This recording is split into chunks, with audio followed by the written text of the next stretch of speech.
नमस्कार। आइए सुनते हैं यशपाल जी की लिखी कहानी आदमी का बच्चा। दोपहर तक डॉली कॉन्वेंट यानी अंग्रेजी स्कूल में रहती है। उसके बाद उसका समय प्राय आया बिंदी के साथ कटता है। मामा दोपहर में लंच के लिए साहब की प्रतीक्षा करती है। साहब जल्दी में रहते हैं। ठीक 1:07 पर आए। गुसल खाने में हाथ मुंह धोया, इतने में मेज पर खाना आ जाता है। आधा घंटे में खाना समाप्त कर सिगार सुलगा साहब कार में फिर लौट जाते हैं। लंच के समय डॉली खाने के कमरे में नहीं आती है, अलग खाती है।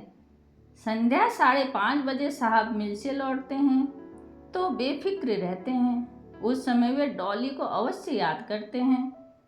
5-7 मिनट उससे बात करते हैं और फिर मामा से बात करते हुए देर तक चाय पर बैठे रहते हैं। मामा दोपहर या तीसरे पहर कहीं बाहर जाती है तो ठीक 5 बजे लौटकर साहब के लिए कार मिल में भेज देती है।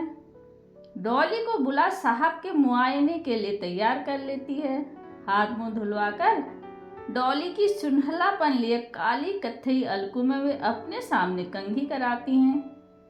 स्कूल की वर्दी की काली सफ़ेद फ्राक उतारकर दोपहर में जो मामूली फ्राक पहना दी जाती है उसे बदलकर नई बढ़िया फ्राक उसे पहनाई जाती है।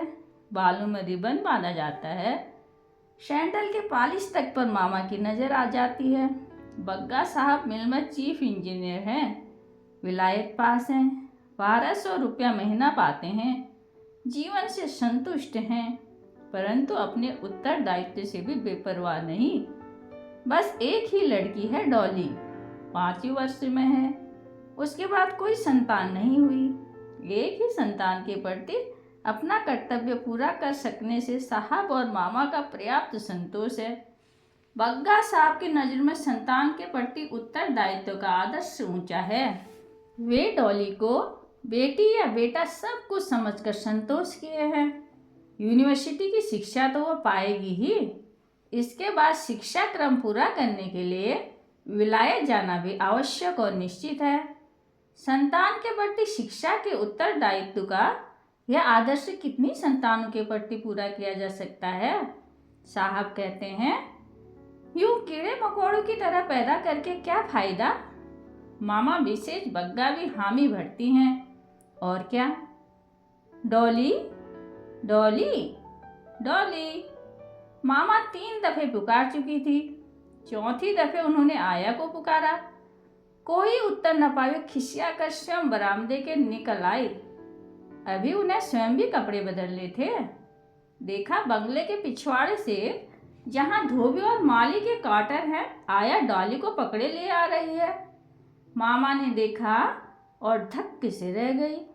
वे समझ गई डॉली अवश्य माली के घर गई होगी। 2-3 दिन पहले मालिन के बच्चा हुआ था। उसे गोद में लेने के लिए डॉली कितनी ही बार जिद कर चुकी थी। डॉली के माली की कोठरी में जाने से मामा भयभीत थी। धोबी के लड़कों को पिछले ही सप्ताह खसरा निकला था।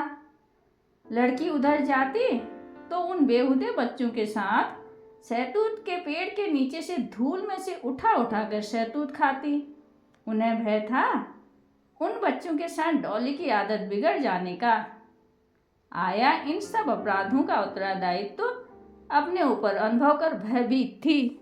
मेम साहब के सम्मुख उनकी बेटी की उत्श्रृंखलता से अपनी बेबसी दिखाने के लिए वह डॉली से एक कदम आगे उसकी बाहें थामे यूं ले आ रही थी जैसे स्वच्छंदता से पत्ती चरने के लिए आतुर बकरी को जबरन कान पकड़कर घर की ओर लाया जाता है। मामा के कुछ कह सकने से पहले ही आया ने ऊंचे स्वर में सफाई देना शुरू किया।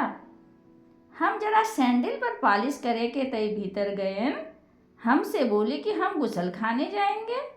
इतने में हम बाहर निकल कर देखे तो माली के घर पहुंची है। हमको तो कुछ गिनती ही नहीं। हम समझाएं तो उल्टे हमको मारती है। इस पेशबंदी के बावजूद भी आया को डांट पड़ी। This is very silly. मामा ने डॉली को अंग्रेजी में फटकारा। अंग्रेजी के सही शब्दों का अर्थ न समझकर भी डॉली अपना अपराध और उसके प्रति मामा की उद्विग्नता समझ गई। तुरंत साबुन से हाथ मुंह धुलवाकर डॉली के कपड़े बदले गए। 4:20 हो चुके थे, इसलिए आया जल्दी जल्दी डॉली के मोजे और सैंडल पहना रही थी और मामा स्वयं उसके सिर में कंघी कर उसकी लटों के पेचियों को फीतों से बांध रही थी। स्नेह से बेटी की पलकों को सहलाते हुए उन्हें अचानक गर्दन पर कुछ दिखाई दिया। जूं वज्रपात हो गया। निश्चय ही जूं माली और धोबी के बच्चों की संगत का परिणाम थी। आया पर एक और डांट पड़ी और नोटिस दे दी गई कि यदि फिर डॉली आवारा गंदे बच्चों के साथ खेलती पाई गई तो बर्खास्त कर दी जाएगी। बेटी की यह दुर्दशा देख माँ का दिल पिघल उठा। अंग्रेजी छोड़कर द्रवित स्वर में अपने ही बोली में बेटी को दुलार से समझाने लगी। डॉली तो प्यारी बेटी है, बड़ी ही सुंदर, बड़ी ही लाडली बेटी। हम उसको सुंदर सुंदर कपड़े पहनाते हैं। डॉली, तू तो अंग्रेजों के बच्चों के साथ स्कूल जाती है ना, बस में बैठकर। ऐसे गंदे बच्चों के साथ नहीं खेलते ना। मचल कर फर्श पर पांव पटक डॉली ने कहा, मामा हमको माली का बच्चा ले दो, हम उसे प्यार करेंगे। छी छी, मामा ने समझाया, वह तो कितना गंदा बच्चा है। ऐसे गंदे बच्चों के साथ खेलने में छी छी वाले हो जाते हैं। इनके साथ खेलने से जुएं पड़ जाते हैं। वे कितने गंदे हैं, काले काले धत। हमारी डाली कहीं काली है? आया डाली को खेलने के लिए मैनेजर साहब के यहाँ ले जाया करो। वहाँ यह रमन और ज्योति के साथ खेल कर आया करेगी। इसे शाम को कंपनी बाग ले जाना। डॉली ने माँ के गले में बाहें डाल विश्वास दिलाया कि अब वह कभी गंदे और छोटे लोगों के काले बच्चों के साथ नहीं खेलेगी। उस दिन चाय पीते पीते बग्गा साहब और मिसेज बग्गा में चर्चा होती रही कि बच्चे न जाने क्यों छोटे बच्चों से खेलना पसंद करते हैं। एक बच्चे को तो ठीक से पाल सकना मुश्किल है, जाने कैसे लोग इतने बच्चे पालते हैं। देखो तो माली को, कम वक्त के 3 बच्चे पहले हैं, एक और हो गया। बग्गा साहब के यहाँ एक कुतिया विचित्र नस्ल की थी। कागजी बादाम का रंग, गर्दन और पूंछ पर रेशम के से मुलायम और लंबे बाल, सीना चौड़ा, बाहों की कोहनियां बाहर निकली हुई, पेट बिल्कुल पीठ से सटा हुआ, मुंह जैसे किसी चोट से पीछे को बैठ गया हो, आंखें गोल गोल जैसे ऊपर से रख दी गई हों। नए आने वालों की दृष्टि उसकी ओर आकर्षित हुए बिना न रहती। यही कुतिया की उपयोगिता और विशेषता थी। 250 रुपया इसी शौक का मूल्य था। कुतिया ने पिल्ले दिए। डॉली के लिए यह महान उत्सव था। वह कुतिया के पिल्लों के पास से हटना न चाहती थी। उन चूहे जैसी मुदी हुई आंखों वाले पिल्लों को मांगने वालों की कमी न थी, परंतु किसे दें और किसे इनकार करें। यदि इस नस्ल को यूं बांटने लगे तो फिर उसकी कद्र ही क्या रह जाएगी। कुतिया का मोल 250 रुपया उसके दूध के लिए तो होता नहीं। साहब का कायदा था, कुतिया पिल्ले देती तो उन्हें मेहतर से कर गर्म पानी में गोता दे मरवा देते। इस दफे भी वे यही करना चाहते थे, परंतु डॉली के कारण परेशान थे। आखिर उसके स्कूल गए रहने पर बेरे ने मेहतर से काम करवा डाला। स्कूल से लौट डॉली ने पिल्ले की खोज शुरू की। आया ने कहा, पिल्ले मैनेजर साहब के यहाँ रमन को दिखाने के लिए भेजे हैं, शाम को आ जाएंगे। मामा ने कहा, बेबी पिल्ले सो रहे हैं, जब उठेंगे तो तुम उनसे खेल लेना। डॉली पिल्लों को खोजती फिरी। आखिर मेहतर से उसे मालूम हो गया कि वे गर्म पानी में डुबोकर मार डाले गए हैं। डॉली रो रो कर बेहाल हो रही थी। आया उसे पुचकारने के लिए गाड़ी में कंपनी बाग ले गई। डॉली बार बार पूछ रही थी, आया पिल्लों को गर्म पानी में डुबोकर क्यों मार दिया। आया ने समझाया, डैनी कुतिया इतने बच्चों को दूध कैसे पिलाती।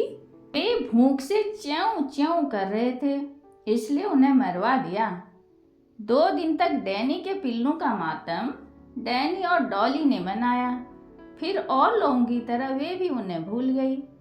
माली के नए बच्चे के रोने की कें कें की आवाज़ आधी रात में, दोपहर में, सुबह शाम किसी भी समय आने लगती। मिसेज बग्गा को यह बहुत बुरा लगता। झल्ला कर वह कह बैठती, जाने इस बच्चे के गले का छेद कितना बड़ा है। बच्चे की कें कें उन्हें और भी बुरी लगती। जब डॉली पूछने लगती, मामा माली का बच्चा क्यों रो रहा है, बिंदी समीप ही बैठी बोल उठी, रोएगा नहीं तो क्या, माँ के दूध ही नहीं उतरता। मामा और बिंदी को ध्यान ही नहीं था कि डॉली उनकी बातें सुन रही है। डॉली बोल उठी, मामा माली के बच्चे को मेहतर से गर्म पानी में डुबो दो तो फिर नहीं रोएगा। बिंदी ने हंसकर धोती का आंचल अपने होंठों पर रख लिया। मामा चौंक उठी। डॉली अपनी भोली सरल आंखों में समर्थन की आशा लिए उनकी ओर देख रही थी। दिस इज वेरी सिली। डॉली, कभी आदमी के बच्चे के लिए ऐसा कहा जाता है? मामा ने गंभीरता से समझाया। परिस्थिति देख आया डॉली को बाहर घुमाने ले गई। तीसरे दिन संध्या समय डॉली मैनेजर साहब के यहाँ रमन और ज्योति के साथ खेलकर लौट रही थी। बंगले के दरवाजे पर माली अपने नए बच्चे को कोरे कपड़े में लपेटे दोनों हाथों पर लिए बाहर जाता दिखाई दिया। उसके पीछे मालिन रोती चली आ रही थी। आया ने मरे बच्चे की परछाई पड़ने के डर से उसे एक और कर लिया। डॉली ने पूछा, यह क्या है आया? माली क्या ले जा रहा है? माली का छोटा बच्चा मर गया है, धीमे से आया ने उत्तर दिया और डॉली को बांह से थाम बंगले के भीतर ले चली। डॉली ने अपनी भोली नीली आंखें आया के मुंह पर गड़ा के पूछा, आया माली के बच्चे को क्या गर्म पानी में डुबो दिया? छी डॉली, ऐसी बातें नहीं करते, आया ने धमकाया। आदमी के बच्चे को ऐसे थोड़ी ही मारते हैं। डॉली का विस्मय शांत न हुआ। दूर जाते माली की ओर देखने के लिए घूमकर उसने फिर पूछा, तो आदमी का बच्चा कैसे मरता है? लड़की का ध्यान उस ओर से हटाने के लिए उसे बंगले के भीतर खींचते हुए आया ने उत्तर दिया, वह मर गया, भूख से मर गया है। चलो मामा बुला रही है। डॉली चुप न हुई। उसने फिर पूछा, आया हम भी भूख से मर जाएंगे? चुप रहो डॉली। आया झुंझला उठी। ऐसी बात करोगी तो मामा से कह देंगे। लड़की के चेहरे की सरलता से उसकी माँ का हृदय पिघल उठा। उसकी घुंघराली लटों को सहलाते हुए आया कहने लगी, पैरी की आंख में राई नौन, हाय मेरी मिस साहब, तुम ऐसे आदमी थोड़ी ही हो, भूख से मरते हैं कमीने आदमियों के बच्चे। कहते कहते आया का गला रुंध गया। उसे अपना लल्लू याद आया, 2 बरस पहले। तभी तो वह साहब के यहाँ नौकरी कर रही थी। धन्यवाद।